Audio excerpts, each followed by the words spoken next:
Hey fam, Daniel here. Welcome back to Hold True Apologetics, where we seek answers to tough questions. The question today, which we'll be dealing with today in these next few weeks, is why should or why can I trust the Bible?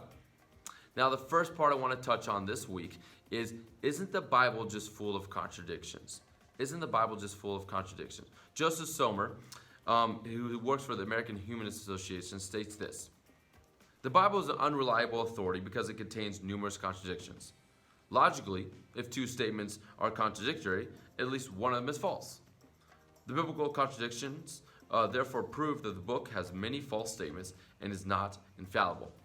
So what is this man and many other people, what is he stating? He's stating that the Bible from beginning to end is chock full of contradictions, and therefore, since it's full of contradictions, no one in the right mind should ever trust it as some sort of authority or truth or reliable in any way. Now, in order to deal with this question, does the Bible have contradictions, we need to first answer the simple question, what is a contradiction? What is a contradiction? A contradiction is simply two opposing statements that can't be true at the same time. All right, for example, Joseph only has two sons. Joseph only has one son. Now, those statements contradict each other. He can't only have two and only have one at the same time and both be true. All right, those statements contradict each other. Now we got to ask, though, now what we see a contradiction is, we now got to ask, what is a contradiction not? A contradiction is not differences in detail.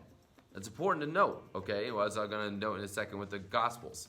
The contradiction is not differences in details. Let me give you an example. Say you and me, we go see the new movie Black Widow. All right, I haven't seen it yet. If you have, don't spoil it. But say we go see the new movie Black Widow.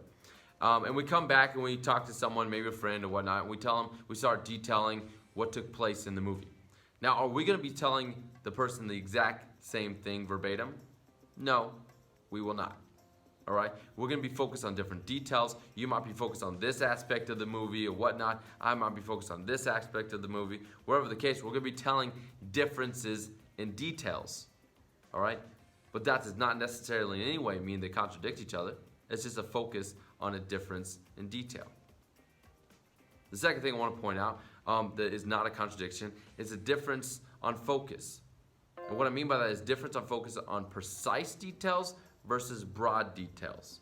Say again, I come home from work, and my wife asks me, hey, how was work? And I'm like, it was good. It was good. Now, is that true? Well, hopefully it's true.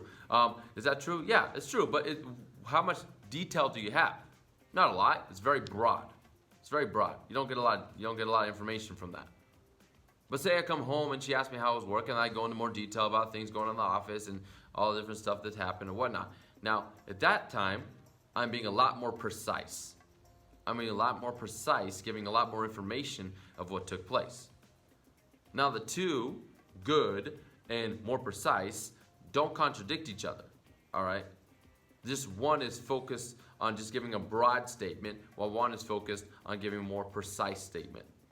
Now, this is what we have when we let's look at specifically the New Testament. This is what takes place. Or when people try to argue and state that there's contradictions in the Bible or contradictions in the New Testament, well, it's absolutely not true. There's no contradictions in the Bible. There's no contradictions. There are I would say are apparent contradictions, which are when we have more detail in one than the other. You have precise versus broad. You have difference in detail. And these apparent contradictions fall into what I would categorize many times as one author paraphrasing a situation or event that took place while the other one doesn't. One author abbreviating something while the other author doesn't. One author reordering events, and when he writes it, not literally reordering the events, but reordering the events when he records it while the other author doesn't. One author is detailing a focus on one specific detail while one isn't. All right? Now, none of those contradict each other. Again, it's just a difference on focus, a difference on detail, not a contradiction. Now, let me just give you a specific example, two specific examples, so you see what I'm saying here. In Matthew chapter 8, verse 5 through 13, you have this account where a centurion comes to Jesus, all right? In a parallel account in the Gospel of Luke, 7 verse 1 through 10, I believe, you have the same situation, same story, same event, but this time it says the centurion sends the elders to Jesus, or his elders to Jesus. Now, when you on the surface level, we see, oh, look at it, isn't that a contradiction? Well, in fact, it's not a contradiction at all. All right, what do we have? In that time, and in many places still, when you send someone for somebody else, they represent that person. All right, they're the spokesperson for that person. So in this culture, when the elders were being sent for the centurion, they in essence are representing and the mouthpiece and the spokesperson for the centurion at that place. So it's not a contradiction at all. It's a cultural thing that would be done. The second event I want to point out that people often point to that say is a contradiction is the number of angels at the tomb. Some mention one angel, some mention two angels, and see that people be like, look, at surface level, they'll be like, hey, see, that's a contradiction, 2 and 1. Well, in fact, it's not a contradiction. Again, precise versus broad, difference in detail. One is focused on the number of angels there, so they want to be more precise. One is focused on the specific angel that is speaking. Now, that is not a contradiction in any way, mentioning the one angel speaking while the other one's mentioning the number of angels there. That's not a contradiction. Now, J. Warren Wallace, who's a cold case detective, and he talks a lot about this stuff. I encourage you check him out. He used to be a cold case detective.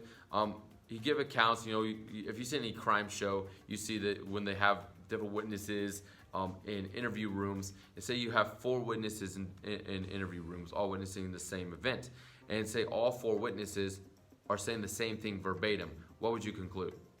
Well, if you seen any crime show, you would conclude that they're lying and that they colluded beforehand. All right? But say you have 4 witnesses, all witnessing the same event, but they're all detailing in different ways the event that took place, all accounting the same event, but in different details, precise, broad differences in that way. What would you conclude? You conclude that it's probably true. It's most likely true because it's authentic.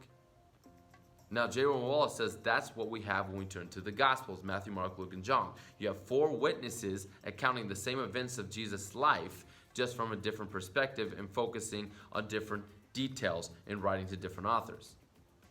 So they do not contradict each other in any way. So is the Bible full of contradictions? Absolutely not. Remember, a contradiction is not a difference in detail, and a contradiction is not a difference versus precise versus broad, and that is what we have with the Gospels. We'll hope to see you guys next week as we're going to dig more into why we can trust the Bible.